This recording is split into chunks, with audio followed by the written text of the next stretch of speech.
Ratio Zion, Parshas Chukas and Zera Shimshon. On the right side of that page, he quotes the Gemara in Moed Katan, Perek Gimel, which Rashi also quotes on the Parsha. Amar Rabbi Ami.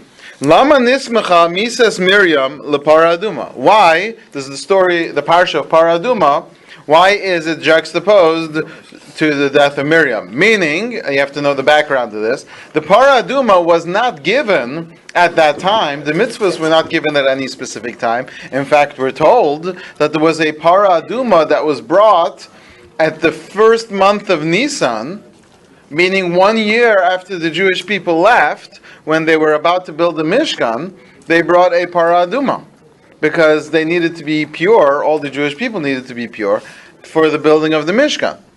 So this Parsha of Paraduma was specifically not given at this time. So why does the Torah not tell us about the Paraduma at all until the end of the mitzvahs, basically before we skip to the 40th year when Miriam and Aaron pass away?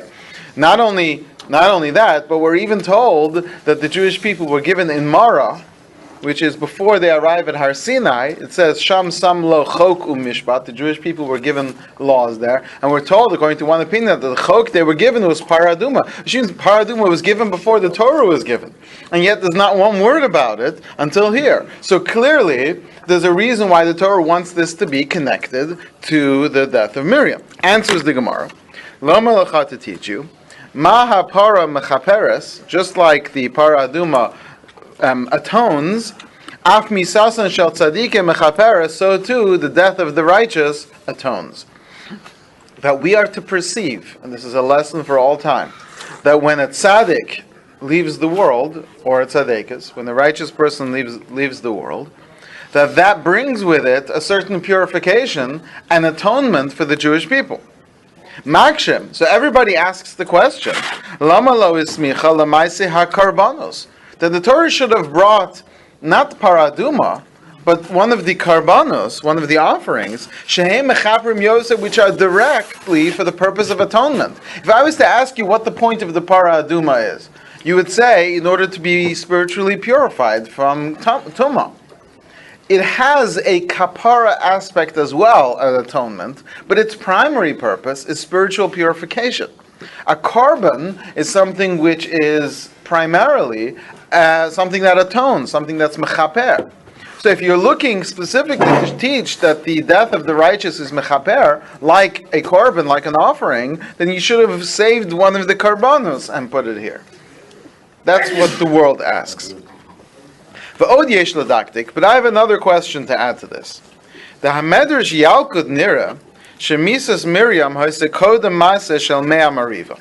The Medrash seems to suggest, and actually this is the simple reading of the Torah, that the death of Miriam precedes the story of the Mei Meriva. And that's how you read the Parsha. Miriam dies, they have no water. Hashem tells Moshe, go speak to the rock. Moshe hits the rock, so that the story of the Mei Meriva, which is the sin of Moshe and Aaron, is a direct result of the death of Miriam.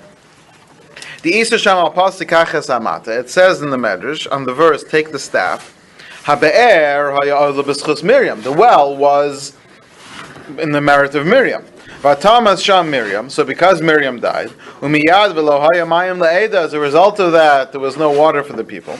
V'achakach isa sham b'samach ha'pasik heima mei meriva. And then what follows that is these are the waters that they quarreled over. Lo savi ein ksivkan. And it says because of this. Now here's the problem. Listen to the language. Because of the sin of Mei Meriva, it doesn't say, Lo Savi, you shall not bring the people into the land. Now listen very carefully. Ela Lo Saviu, you, plural, the Torah version of y'all are not going to bring the Jewish people into the land. Lo At, not you, Moshe. V'lo Achicha, and not your brother Aaron. Nor will your sister Miriam enter the Holy Land. That means that because of Mei Meriva, Miriam can't go into Eretz Yisrael. So how does that make sense with the fact that Miriam's death, she's already gone, is the cause of Mei Meriva. She was still alive. There's still water. So what do they need water for? Oh, that's a good question. It's a good question. We'll see the explanation. But it's clear from this medrash that seems the other way around, right? In fact,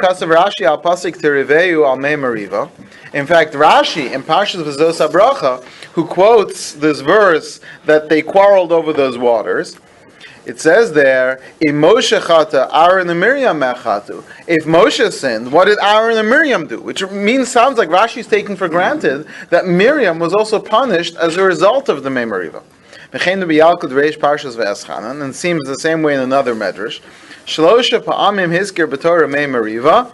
This is what the language of the medrash. 3 times the Torah mentions Mei Meriva. Lomar kan harakti as Moshe. One represents the cause of the death of Moshe. Kan harakti as Aaron. One says that this is the cause of the death of Aaron. Kan harakti as Miriam. And here is where there was the cause of the death of Miriam. At kan l'shono. All these midrashim seeming to suggest that Miriam is punished as a result of Mei Meriva, not the other way around. That Miriam's death is the cause of Mei Meriva. So of course the Zayis Ranan, he's the first one to ask this question. The Zayis Ranan is a commentary on the Midrash. And the Miriam Mesa Kodem Maaseh Asela. Because Miriam died before. This is simple olive base reading in the Torah. Ask anyone what happened in this week's parsha. Miriam died, the Jews ran out of water, and Moshe sinned. But Tiritz, so he wants to suggest the Ein Mukdam Ma'ucher b'Torah, that the Torah is going out of order. Umaisa Miriam, Haya Achakach, and Miriam died later. He says, B'tirit Za'eno. He says, but this doesn't make sense. I can't accept such an answer. When do we say that things are out of order in the Torah? That 2 separate sections of the Torah can be out of order. So for example, the story of Yisro arriving and him teaching Moshe how to properly set up courts, and then that's followed by the giving of the Torah. So there's separate sections, so that you can have a debate amongst the rabbis. Did Yisro show up before, or did he show up after? But we put it before because he was joining the Jewish people, so we put that as part of the theme of Parshas Yisro. But there's separate chapters. You can't take one verse and switch it around. You can't say that, pick any example. But within one section, whatever it says is what it says. That's the order. And this is what the Gemara says. And Rashi in that Gemara says, in one section, means within one parsha, you have to go in order. Otherwise, you can't even read any of the stories. Did Yosef get sold before or after? It's like the Bible critics. Right, yeah, you can't change the order. And the Yavin Shmua, who is one of the experts on this subject, he also says, when we talk about the Torah being able to be out of order, it only means the chapters. But here, Tuluna Sa'am, the people complaining, Umisas Miriam, the death of Miriam, Umasa Shamlei Meriva, and the story of the water and the hitting of the rock, Hakolu Inyanechad, it's all one chapter, one flowing story, pun intended, and so you can't have any change in the order. Furthermore, the Eich Efshar Loma, this is an obvious question. How could you say Shemisas Miriam Meriva? How could you say the death of Miriam happens after the story with the hitting of the rock? If Miriam was alive, they had water. If Miriam was alive, they had a well. What are they complaining about water? That's why you can hold Miriam responsible for the Mei Meriva. Well, you're saying she's responsible for as if her dying caused it. Right. But they're making it sound like she was somehow connected to the sin, rather than just the loss of water. Unless she did something that the water stopped, and that's we'll see. The Bishlam Mitchila, so maybe at the beginning, but if you go all the way back to the beginning of the Exodus, when the Jewish people were in Refidim, there they complained about the water. So Yesh Lomar, so that's where you could have the story of Mei Meriva technically, because the Be'er did not yet come. There was also a 30-day period when they did not yet have the man. So there you could have opportunities for complaint. But once the well of Miriam starts, we presume at least that it went till her death. What are they complaining about? Even when she was Masora, the water kept coming? It seems like it, yeah. Gama shetiritz od Rav Zal beparsha zu. So that rabbi wants to give another answer, very interesting one. The Bishbil Mei Meriva, because of the sin of Moshe with the Mei Meriva, lo nichnasu atzmoseha shel Miriam le'Eretz Yisrael. Her bones did not merit to go to Eretz Yisrael. That's what he wants to suggest. Miriam died, and had there been no problems as a result of it, had there been no fighting over the water, then Miriam would have been led into Eretz Yisrael. But somehow, because there was a fight as a result of this, her bones were buried there. He says, I don't understand this. So that fits with some of the explanations, but it's difficult. Midrash Omer kan harakti as Miriam. The Midrash says this is why Miriam died. Sounds like she died as a result of this.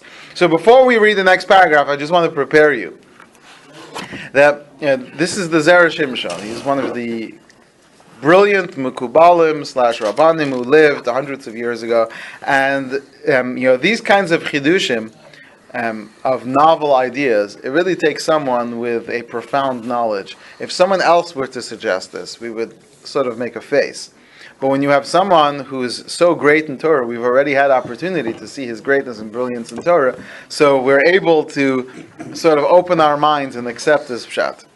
V'nira lomar, so I'd like to suggest, this is what he says, Shekodem misas Miriam, before Miriam died, Hischil habe'er leis alem, the well slowly began to disappear, ulehis yavish, and to dry out, ulehismayit, and to diminish. Nishmaso shel Adam, because the soul of a person, Shloshim Yom Kodem Moso, 30 days before they pass, Maschelas Li'istalik U'Lis Alem, it begins to go away. This is something that the holy books teach us, and that the great tzaddikim, they can tell 30 days before, and there's other sources for this, but there's all kinds of clues that 30 days before a person dies, people just know that they're going to go, and that's a result of the neshama leaving a little bit. What are a few of those signs? Miriam knew that. There's a certain disconnect from the neshama, from the physical world. And when you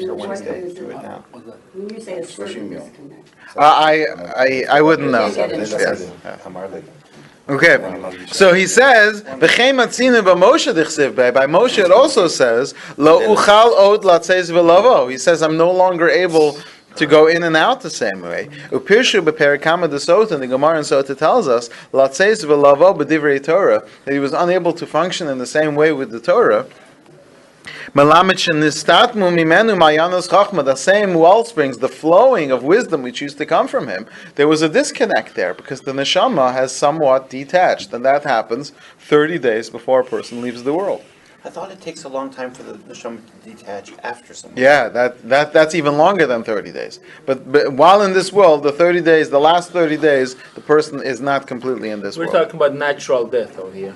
I don't think it makes a difference. I know it says it. it. The street and car hits and boot. How did the neshama knows 30 days before? Because it's all the neshama knows.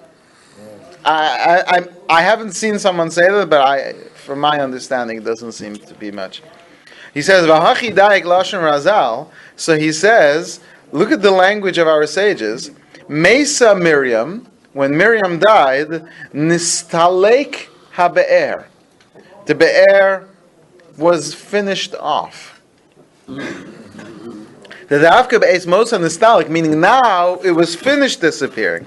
Avokodem mosa, but while Miriam is, I guess, ill and she's old at this point. She's 86 years old. Nisyavish ma'at, it dried out.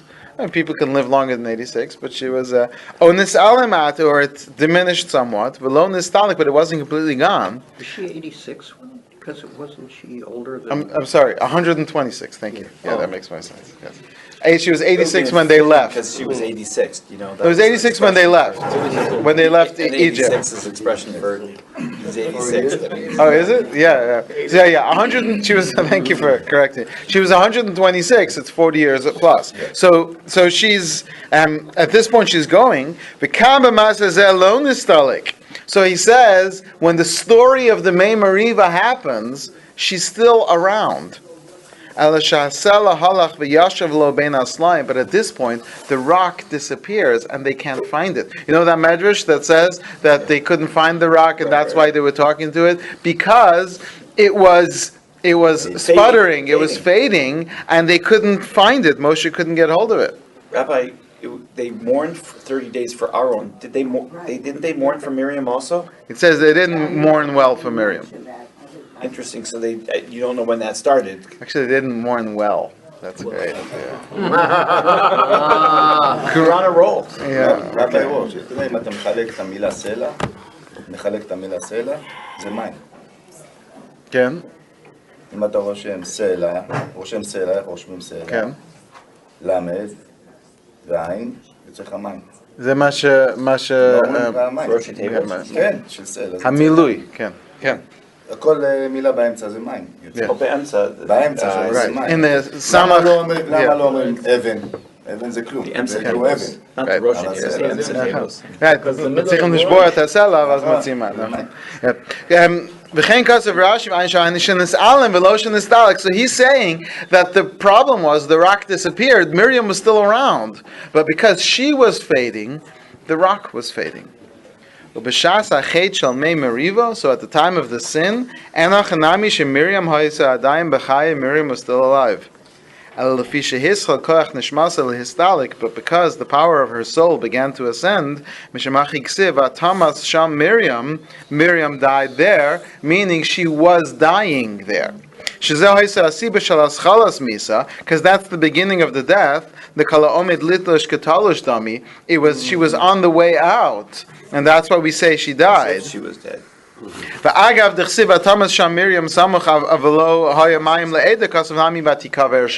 And it says that's where she will be buried, but the she will be buried means that that's the place where she will be buried, not where she was buried.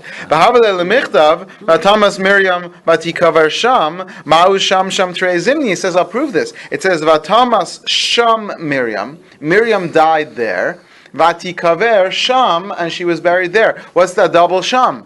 There. Mm-hmm. Miriam died and she was buried there, or she died there and was buried. But the double sham is that's the place where she died, and that's the place, meaning not at this time. Mm-hmm. But that is also going to be the place where she's going to be buried. There was some time bein zelazeh. Because the Vatamas and she died is 30 days before her passing. But Od Gamra Lamas V'Nikvar Sham, and later she would die there and be buried there.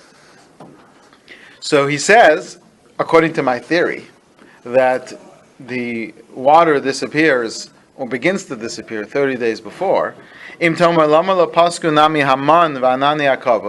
why did the man or the clouds of glory not disappear? Why did they not disappear 30 days before the death of Moshe and Aaron? Like the well did for Miriam. He says that Hashem arranged it this way, so that the water would disappear, to test Moshe. And I almost want to shield myself saying this. Had Moshe passed the test, Miriam would not have died, even if her time arrived to die. Oh, he was the cause of her death.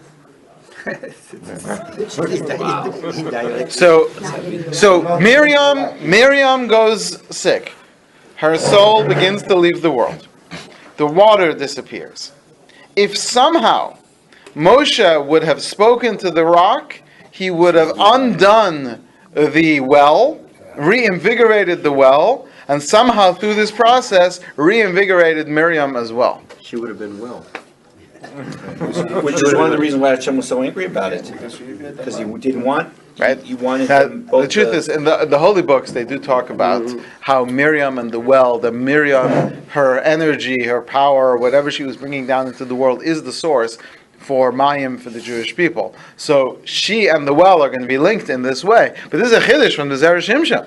If Moshe passes this test, Miriam would have become better. But how is this Miriam's fault?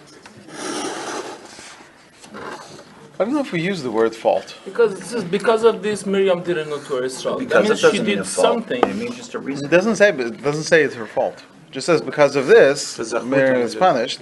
Just means a But reason. you should know that the Miriam was not just the physical provider of the Jewish people. She was the spirit and the energy of the Jewish people. We don't talk about this so much. I talked about it on Wednesday night. I mentioned that we don't really appreciate what a role Miriam had during the 40 years. She was teaching women's classes. She was doing all kinds of things. She was very much the battery behind the Jewish people at that time. And when Miriam left, the Jewish people were thirsting for water. According to the Midrashim, they were thirsting for Torah as well, because they couldn't even taste the same level of Torah from Moshe, even though their teacher was still here, without the energy and the battery pack that Miriam was providing to all of their souls. She was linked to the Jewish people in a very deep way. And so when she goes, the whole energy of the Jewish people goes. And that's something which, as a result of her leaving the world, bad things are going to happen. Miriam was in the Via, but the Torah doesn't say how that manifested. But obviously, she was right. I mean, right. The Torah doesn't actually give us the full text of her nevuah, but we have it in the words of our sages. We do have the shira of Miriam, Right. but still, I mean, it seems like that was nevuah as well. But yeah, we don't know what role she played, but we do know that she was a very important person throughout all 40 years. But she was kol kavuda bas melech penima. It was all concealed and hidden. Okay, he says furthermore, va'od sheba Aharon lo hayachal lios kach. He says furthermore, it couldn't be this way with Aaron.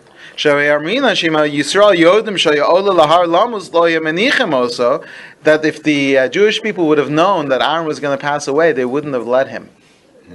As we all know, you look at the story, Moshe says to the Jewish people, I just got to go somewhere with Elazar and Aaron.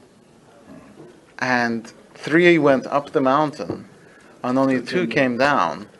And the Jewish people knew when Elazar comes down wearing all of his father's big day kahuna, the Jewish people understood. But we're told that the Jewish people would not have let Aaron die. Now, the Jewish people can, and will sometimes do. They would have davened. They couldn't stop the Moshe's death, even though they uses the word be'etzan. Yeah, that's an exception. That's an exception to Moshe's death. But typically we find the Gemara tells us that by Rabbi Yehuda Anasi, when Rabbi Yehuda Anasi was ill, there was a battle going on between the angels and the rabbis. The rabbis sat in shul and they davened, and they couldn't take Rabbi Yehuda Anasi's life. The Gemara describes this. And Amsei the Rabbi, the maidservant of Rabbi, she was caring for the house. She couldn't handle it because she saw how sick Rabbi was. He was so sick. His stomach was ill, and so he would put on tefillin, take off the tefillin, put on the tefillin, take off the tefillin. He was in so much pain that the maidservant of Rabbi went into the Beis Medrash and smashed something on the ground. And for 1 second, everyone froze, and Rabbi Yehuda Nasi passed away. When she did it to take him out of his misery. Right. So you see from this Gemara that if Klal Yisrael davens, as a whole, we're able to keep, and so Klal Yisrael would have davened for Aaron, they wouldn't have let him. So Hashem wanted this to be that no one should know. So if the Anan Yaakov would stop, They would have known. then the Jewish people would have known. Aaron's death needed to be hidden, and so that's why Hashem allowed the clouds of glory to protect the Jewish people, even while technically it should have started to disappear. Moshe meis kemisas Aaron, Moshe dies the same way. Which is why the man and the clouds don't go away. Moshe he reiterates the point that had Moshe not sinned with the rock, her soul would have returned to its place, and she would have not have died in the Midbar, but all 3 of them, Moshe, Aaron, and Miriam, would have entered Eretz Yisrael. Moshe, because Moshe sinned,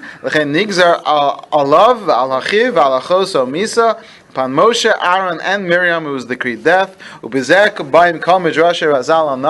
And this will explain all the teachings of our sages. It all fits.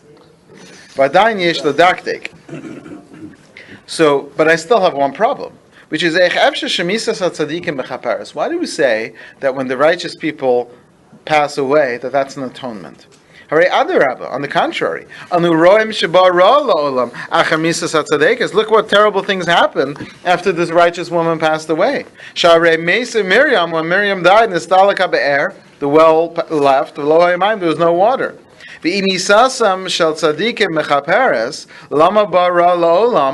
if the righteous people atone, why do bad things happen after the righteous people pass away?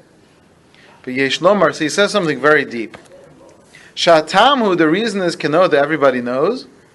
Shehashafa haroi lovo al yidei atzadik misma'et kishein hador ra'u lekach.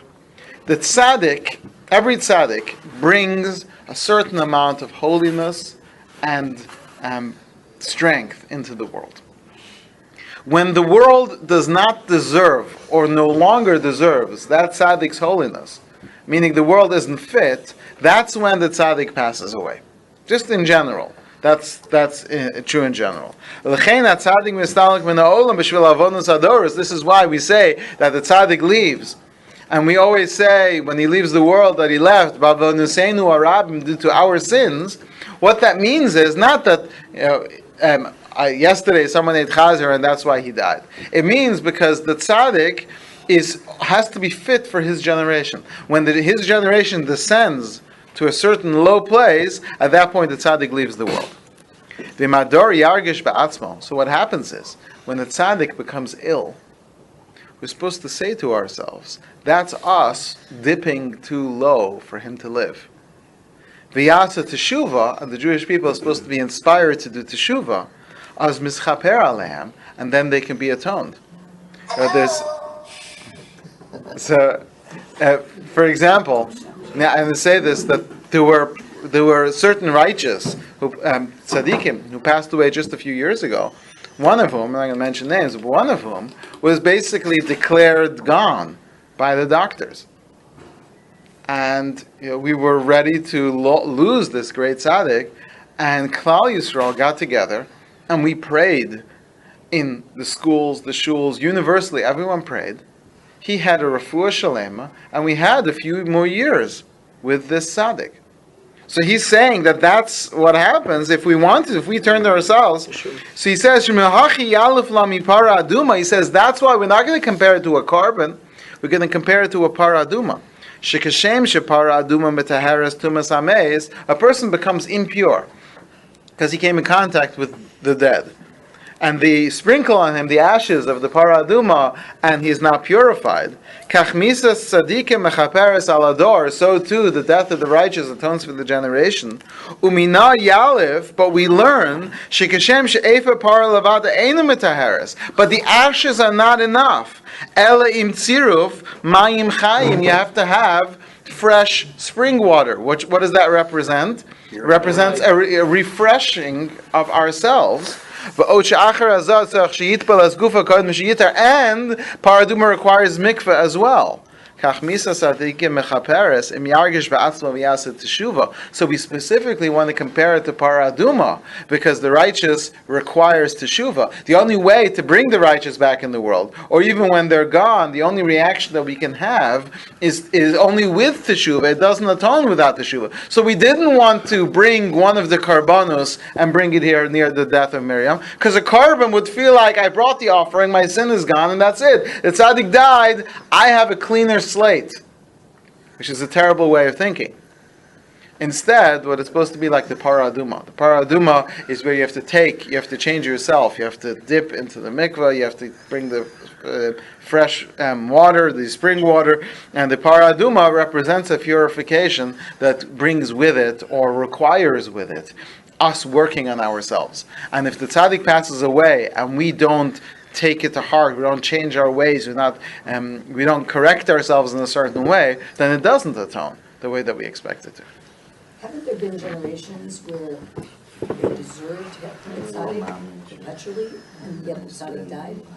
It would seem not, according to this. I'm trying to think of any generation that was perpetually. Is it not? They were righteous people, but they were also descending. They were towards the end of Shlomo's life. If Shlomo was, failing in his areas, it would reflect on the people as well. But it could be that during his lifetime, during the height of his reign, maybe there were people who were living longer. Rabbi, when that when the Harun passed away, the cloud of glory also went away. But you're saying that the cloud of glory was still there even the Harun passed away. No, the clouds of glory went away, right? But only after Aaron passes, not 30 days before.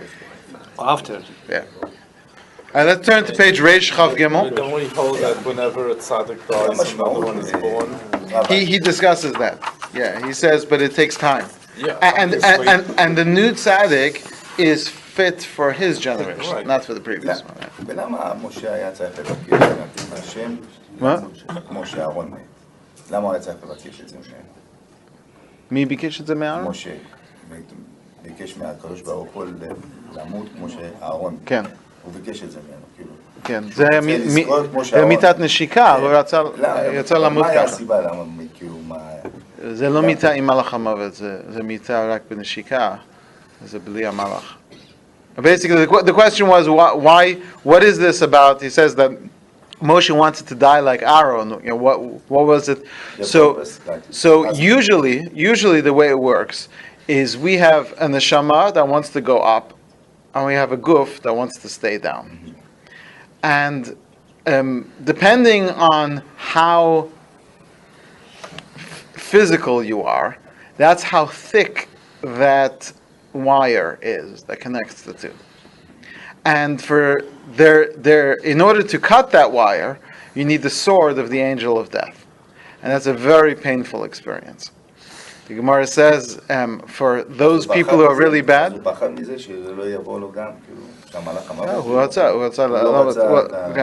so the Gemara says it's like trying to stick a 2-inch peg in a 1-inch hole. That's how painful it is. So but if your guf becomes so holy that the guf is also ascending, going upward, then you don't need the angel of death. All you need is kaviyachol, as if we could say these words, the kiss of God. And the kiss of God creates this force which just brings the person up. There's no resistance. So that's the death of Aaron, where it says Al Pi Hashem, and Moshe wanted to die the same way. Of course, Miriam died the same way as well, though the Torah doesn't say it yet. Okay, page Reish Chav Gimel. Hopefully we can. I'm just going to read 2 paragraphs here. If you see on page Reish Chav Gimel in the bottom right paragraph, Aval Adayin, in the middle of that paragraph, it says Va'od b'tshuvas melech Edom. This is a pshat I've never seen before anyone else say, so it's nice to see it. The question was, B'tshuvas Melech Edom. Moshe sends a letter to the king of Edom, a messenger to the king of Edom, and says, please let us pass through. He gives them all these things. We're going to take the middle road. We're not going to bother you. We're not going to... And the answer of the king of Edom is a very strange one. B'tshuvas Melech Edom, he says, Lo savor bi. You shall not pass through me, pen becherev etze lekrasecha, lest I go out against you with a sword. Ma'u halashon shel lo savor bi. What does it mean you'll not pass through me? Hoy lo lomar lo savor bi gvuli. You shouldn't pass through my boundary. What's through me? Umahu pen becherev, lest I come out with a sword. Hoy lo lomar ki becherev, for with a sword. Does he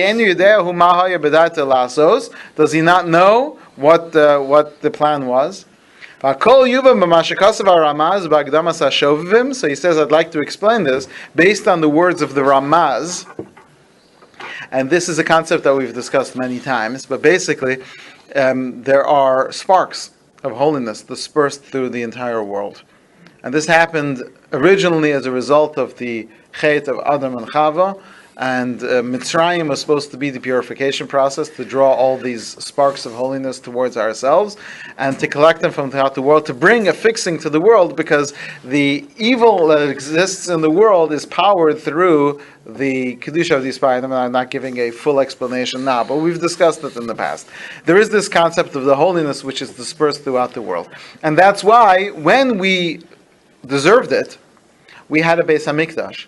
And the Beis HaMikdash, literally, people from all over the world would come and visit the Beis HaMikdash. There was a special section that where they had signs that says, up until here, a Gentile may go. But we actually encouraged the Gentiles to come, and Gentiles were allowed to bring offerings in the Beis HaMikdash. It's a very strange thing to imagine, but we accepted their karbanos. There was limitations on what kind of karbanos they will bring. And this was a reflection of what was happening in the spiritual world, which is that through the process of having a Beis HaMikdash, we were also drawing all the sparks of holiness to ourselves. During the second Beis HaMikdash, there was an incredible amount of people converting to Judaism. Just an incredible amount. And some of the greatest Jews, Onkelos, Achilus, Rabbi Akiva, Rabbi Meir, some of the greatest Jews ever were either gerim themselves or born from them, or descendant of them, because all these sparks were coming towards us. But this is all because we live in a world where we allow those sparks to go. And now, because we've kind of messed up with the Beis HaMikdash, we have to travel all over the world and collect these, and we think that we go to different places in the world because it's convenient for us, but the world drives us that way. You know, if when we're done with Germany, it kicked us out of Germany and sent us to the United States because we needed to collect all the sparks there. When we were done with Spain, they drove us out. Sometimes we move ourselves, sometimes things have to drive us. But this is all, once the process became very complicated, what originally was supposed to be, was supposed to just go down to Egypt and collect all the sparks. That was it. But they left with Egypt, they left with great wealth. Great wealth means that they were ready for the fixing of the world. When will we finish the spark here? B'ezrat Hashem, b'meira b'yameinu. So he says, Shekavanas Moshe b'shlicho zeh. So he says, you should know, when Moshe sends this messenger to the king of Edom, he wanted to travel through Bigvul Edom, the boundary of Edom, to finish all the collections through the holiness and the unifications that are in that verse. Moshe was describing a process, and by the Jewish people passing through, they were going to collect every spark from Edom. Isn't that another reason why they were supposed to buy food and water even though they had their own supplies? No, that would be part of it. To buy those sparks back, like the way Yosef bought all the... No, through the money. So when Moshe tells him, we're not going to take this, we're not going to take this, we're not going to take that, it was all a lie. Moshe was exactly planning on taking, spiritually speaking, all their water and their supplies and everything. Yeah, we won't walk through your fields and orchards in the world below, but we will cut down every spark that you have in the upper worlds. But they were going to pass through all the upper floors. But because of the sin, that caused it's not time for Edom. Because as we know, we say this in our davening every day, Edom is the fourth exile. That's the last stop. You say this, Va'alu Moshiim Bahar Tzion, Lishbot es Har Esav, and then V'haisel Hashem HaMelucha, V'hayashem L'melech HaKol Haaretz. Esav is the last station, as we discussed previously. We have these 35 and the 35, and then on top of the 35 and 35 nations, you have Yishmael and Esav. So Yishmael and Esav are, so to speak, you only get to the chiefs at the end. So somehow we, as the Jewish people, have to battle at the end of the days. We have to battle Yishmael and we have to battle Esav, different kinds of wars, different kinds of battles. But that's meant to be the end of days. Moshe was trying to bypass, pun intended, all that time and just go straight through by passing through the country, collecting all those sparks to try to cheat for the end of the future of days. And it's just amazing to see. And that's what the king, we're not going to have time to read the whole thing. So that's what he says, Lo savor bi, you shall not pass through me. I know exactly what you're up to, Moshe Rabbeinu. Even if the king doesn't know, the angel knows. You're not going to, we are going to continue. Pen bacherev eitzei likrasecha, as he'll say in the end, because my father blessed me, that achar b'chatichya, by your sword you shall live. And that gives me a certain amount of power of extended days. So you can't pass through me and take away all my life, because Pem Bacherev Etzelik Rasecha, what if my sword, the blessing that my father gave me, still allows me to exist, which it does until today. May we merit soon that we should bring a fixing to the world, as is planned, and it should be. Vayom Ahu Yeh Hashem Echad, Shmo Echad.